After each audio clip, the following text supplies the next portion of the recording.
मुतअद्दिद चीजें पैदा की हैं। मिसाल के तौर पर अल्लाह ने इस दुनिया में बीवियां दी हैं, इस दुनिया में बच्चे दिए हैं, इस दुनिया में माल और दौलत दिया है। इस दुनिया में इंसान अपने बच्चे की जिंदगी को बनाने के लिए, अपने बच्चों की जिंदगी को अच्छा करने के लिए, अपनी बीवी को आराम देने के लिए, माल और दौलत हासिल करने के लिए या तो गलत रास्ते को चुनता है या सही रास्ते को चुनता है। अगर गलत रास्ते को चुन रहा है तो वह हिलाकत की वजह है। परवरदिगार कुरान पाक में कहता है, ला तुहलीकुम मिन अमवालिकुम व औलादिकुम अज़वाजा, कहीं तुम्हें तुम्हारे माल, तुम्हारी बीवियां, तुम्हारी औलाद हिलाकत में ना डाल दे। मतलब यही है कि अगर इन चीजों के हासिल करने के लिए, अपने बच्चों और बीवी को आराम देने के लिए अगर इंसान ने नाजायज रास्ता अपना लिया, नाजायज तरीके से अगर उसने एक रोटी भी हासिल कर ली, तो ये उसकी बर्बादी और हिलाकत की वजह है। और अगर जायज रास्ते से वो बादशाहत के तख्त तक भी पहुंच जाता है तो वो बादशाहत की तख्त उसकी इबादत में गिनी जाएगी, उसकी बंदगी में गिनी जाएगी और अताअत इलाही में गिनी जाएगी। इसी तरीके से परवरदिगार ने इस दुनिया में इंसान को भेजा है, इस दुनिया में इंसान का इम्तिहान ले रहा है, इंसान को जांच रहा है, परख रहा है। जांचने और परखने के लिए परवरदिगार ने ये दुनिया बनाया है। ये दुनिया परवरदिगार ने बड़ा ही लुत्फ अंगेज बनाया है, बहुत ही खुशगवार बनाया है। नबी पाक सल्लल्लाहु ताला अलैहि वसल्लम ने फरमाया, अद-दुनिया हुलुवतुन खज़रा, दुनिया मीठी है, हरी भरी है। यानी इंसान मीठी चीजें खाना पसंद करता है, हरे भरे जगहों पर घूमना पसंद करता है। नबी पाक कह रहे हैं जैसे इंसान उन चीजों को पसंद करता है, उसी तरीके से इस दुनिया को पसंद करता है। नबी पाक सल्लल्लाहु ताला अलैहि वसल्लम ने फरमाया, अद-दुनिया असरु मिन हारूत व मारूत, ये दुनिया हारूत और मारूत से ज्यादा बड़ी जादूगरनी है। हारूत और मारूत वो लोग थे जो अपनी जादू के जरिए से दो घरों में लड़ाइयां करा दिया करते थे, मियाँ बीवी में लड़ाई करा दिया करते थे। नबी पाक सल्लल्लाहु ताला अलैहि वसल्लम ने फरमाया कि ये दुनिया जो है हारूत और मारूत से ज्यादा बड़ी जादूगरनी है। आप अगर देखेंगे दो भाइयों में लड़ाई हो रही है, दो खानदान में लड़ाई हो रही है, किसी गांव किसी शहर में लड़ाई हो रही है, एक मुल्क दूसरे मुल्क से लड़ रहा है, तो हर एक के पीछे ये दुनियादारी है। ये दुनिया ही है जो खून बहा रही है, ये दुनिया ही है जो कत्ल करा रही है, ये दुनिया ही है जो इंसानों से झूठ बुलवा रही है, ये दुनिया ही है जो इंसान को फरेबी बना रही है, ये दुनिया ही है जो इंसान को दगाबाज बना रही है। तो अगर इंसान इस दुनिया में आया, इस दुनिया का बंदा बन गया, इस दुनिया का गुलाम बन गया, इस दुनिया की नौकरी करने लगा, इस दुनिया की दिलफरेबियों में, इस दुनिया की चाशनी में और इस दुनिया के मिठास में खो गया, उसे ये ख्याल ही नहीं रहा कि उसे परवरदिगार की बारगाह में खड़ा होना है, तो गोया कि उसने घाटे का सौदा किया, अपने आप को बर्बाद किया।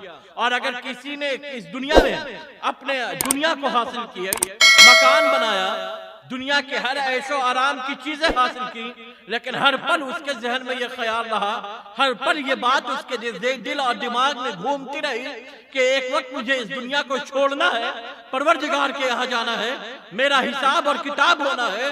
तो इस दुनिया में रहते हुए अगर किसी ने खुदा को याद रखा, इस दुनिया में रहते हुए अगर किसी ने अल्लाह को याद रखा, इस दुनिया में रहते हुए अगर किसी ने इश्क रसूल में जिंदगी गुजारा, इस दुनिया में रहते हुए अगर किसी ने कुरान के मुताबिक जिंदगी गुजारा, तो ये जिंदगी उसकी कामयाब जिंदगी होगी। और अगर इस दुनिया में रहते हुए अगर उसने हर एक उसूल को, हर एक नियम को, हर एक कायदे और ज़ाब्ते को ताक पर रख करके अपनी मनमानी जिंदगी गुजारी, तो ये मनमानी जिंदगी उसके लिए जिल्लत और रुसवाई का जरिया बनेगी, सबब बनेगी। इसी तरीके से इस दुनिया, जब अल्लाह तबारक व तआला ने इब्लीस को अपनी बारगाह से निकाला, तो उसने कहा था, ऐ परवरदिगार, तो इस इंसान की वजह से मुझे अपनी बारगाह से निकाल रहा है, मैं इस इंसान को बहकाता रहूंगा, गुमराह करता रहूंगा। तो परवरदिगार ने कहा था, इल्लल मुखलिसीन, जो मेरे नेक बंदे होंगे, जो मेरे पाकीज़ा बंदे होंगे, साले बंदे होंगे, तुम उसे नहीं गुमराह कर पाओगे, नहीं बहका पाओगे। शैतान इब्लीस ने जो अल्लाह की बारगाह में कहा था, वो उस वक्त से लेकर के आज तक कर रहा है और हमेशा हमेश करता रहेगा। उसकी पहचान यह है कि जब नमाज की बात आएगी, जब रोजे रखने की बात आएगी, जब कोई नेक काम करने की बात आएगी, तो वो मन में ये बात पैदा करेगा कि आज से नहीं अगले हफ्ते से नमाज पढ़ लेना, आज से नहीं बाद में दाढ़ी रख लेना, आज नहीं अगले दिन ये नेक काम कर लेना, इस साल नहीं बाद में अगले साल रोजे रख लेना। तो हर नेक काम को वो आज और कल पर टालने की कोशिश करता है, वो ये उसकी पहली तदबीर होती है इंसान को गलत रास्ते पर डालने की।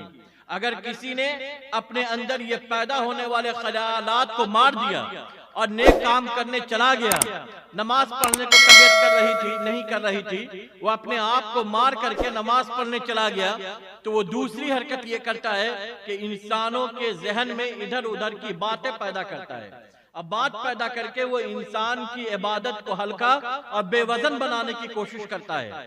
अगर किसी ने अपने जहन को यकसा रख करके नमाज पढ़ लिया, तो तीसरी तदबीर वो ये अपनाता है कि नमाजी बाहर निकला है, उसकी जबान से गाली बकवा करके, उससे किसी की गीबत करा करके, किसी की बुराई करके उसकी नमाज को बेवजन, उसकी नमाज को बेबरकत और उसकी इबादत को बेवकार बनाने की कोशिश करता है। नबी पाक सल्लल्लाहु ताला अलैहि वसल्लम ने फरमाया, अस्सय्यातु ताकुलुल हसनात, बुराइयां नेकियों को खा जाती हैं।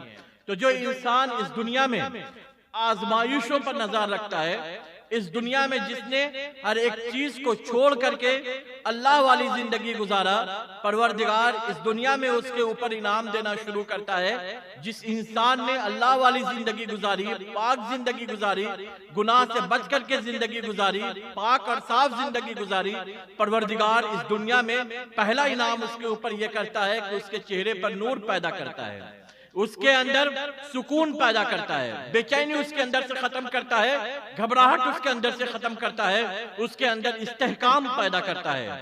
जो इंसान नेक और साले होता है, अल्लाह तबारक व तआला उसके हाथ को गैर के सामने फैलने नहीं देता है, उसके रिस्क में बरकतें अता फरमाता है, उसके कारोबार में तरक्की अता करता है। जो इंसान मुत्तकी साले नेक होता है, परवरदिगार उसकी उम्र में बरकत पैदा करता है, उसकी सेहत की हिफाजत करता है, उसे बीमारियों से बचाता है। जो इंसान अल्लाह वाली जिंदगी गुजारता है, अल्लाह तबारक व तआला इस दुनिया में उसके ऊपर ये इनाम करता है, सयजअलुहुर रहमान वुद्दा, अल्लाह उसकी मोहब्बत, उसका एहतराम, उसकी अकीदत अपनी मखलूक के दिलों में, इंसानों के दिलों में पैदा कर देता है। उसकी इज्जतें अल्लाह तबारक व तआला इस दुनिया में बुलंद करता है, आखिरत में बुलंद करता है। अल्लाह तबारक व तआला आसमानों पर जिब्रील अमीन से ऐलान करा देता है कि जिब्रील आप कह दो कि परवरदिगार फला बंदे से मोहब्बत करता है, ऐ फरिश्तों तुम भी मोहब्बत करो। और उस ऐलान का असर इस दुनिया पे भी नजर आने लगता है, इस दुनिया के लोग उससे मोहब्बत करने लगते हैं। और एक वक्त आता है जब इस दुनिया को छोड़ना होता है, जब छोड़ने की बारी आती है तो फरिश्ते आते हैं, इंतहाई एहतराम के साथ उसकी रूह निकालते हैं, इंतहाई इज्जत और वकार के साथ उसकी रूह को लेकर के जाते हैं।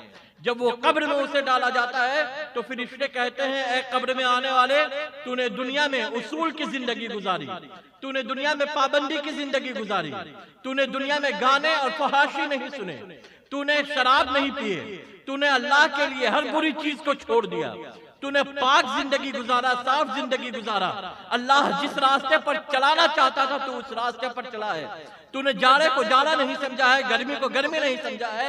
आज से तेरे इम्तिहान का वक्त खत्म हुआ, आज से तेरी परेशानी और मुशक्कत का वक्त खत्म हुआ, आज से तेरे आजमाइश और इम्तिहान का वक्त खत्म हुआ।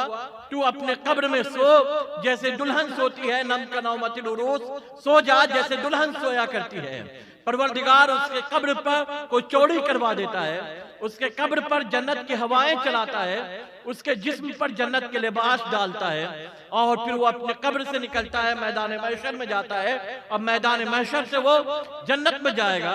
जन्नत वो जगह है जहां इंसान बूढ़ा नहीं होगा, जन्नत वो जगह है जहां इंसान बीमार नहीं पड़ेगा, जन्नत वो जगह है जहां मौत नहीं आएगी, जन्नत वो जगह है जहां वो जो ख्वाहिश करेगा वो ख्वाहिश उसकी पूरी होगी। जिस इंसान ने इस दुनिया में कुरान और रसूल वाली जिंदगी गुजारी, जिस इंसान ने इस दुनिया में मुत्तकी और परहेजगार वाली जिंदगी गुजारी, जिसने हराम को हराम जाना, हराम हलाल को हलाल जाना, वो उसको अल्लाह तबारक व तआला इनाम के तौर पर जन्नत अता फरमाएगा, रसूलुल्लाह सल्लल्लाहु तआला अलैहि वसल्लम की कुर्बत अता फरमाएगा। और सबसे बड़ा इनाम जो अता फरमाएगा वो ये है कि जन्नत में हर जुमा के दिन तख्त लगाए जाएंगे, जन्नती उस तख्त पर बैठेगा, एक हल्का सा पर्दा होगा, उस पर्दे के पीछे जब परवरदिगार जलवागर होगा और जन्नती परवरदिगार का दीदार करेंगे। और उस दीदार में जन्नती इतना डूब जाएंगे, इतना डूब जाएंगे, इतना खो जाएंगे कि उन्हें किसी चीज का एहसास ही नहीं रहेगा। कि इंसान की असमत ये है, इंसान की बुलंदी ये है और इंसान का रुतबा ये है कि इंसान चला था परवरदिगार की बारगाह से। इंसान की जिंदगी का सफर अगर खत्म हो रहा है, इंसान अगर मुकीम बन रहा है तो दीदारे खुदा में हो रहा है। वो अगर अपनी जिंदगी के सफर को रोक करके मुकीम बन रहा है, ठहर रहा है, कहीं पर बाशिंदा बन रहा है, तो अल्लाह तबारक व तआला के जलवों में बन रहा है, अल्लाह तबारक व तआला के दीदार में बन रहा है, अल्लाह तबारक व तआला के नूर में बन रहा है। ये इंसान की सबसे बड़ी शराफत है। लक़द करमना बनी आदम, अल्लाह ने इंसान को बेपनाह शराफतें दी हैं। उनमें सबसे बड़ी शराफत यही है कि परवरदिगार नेक लोगों को अपना दीदार कराएगा। अल्लाह तबारक व तआला हम सबको दीन पर चलाए। अस्सलामु अलैकुम व रहमतुल्लाहि व बरकातहू।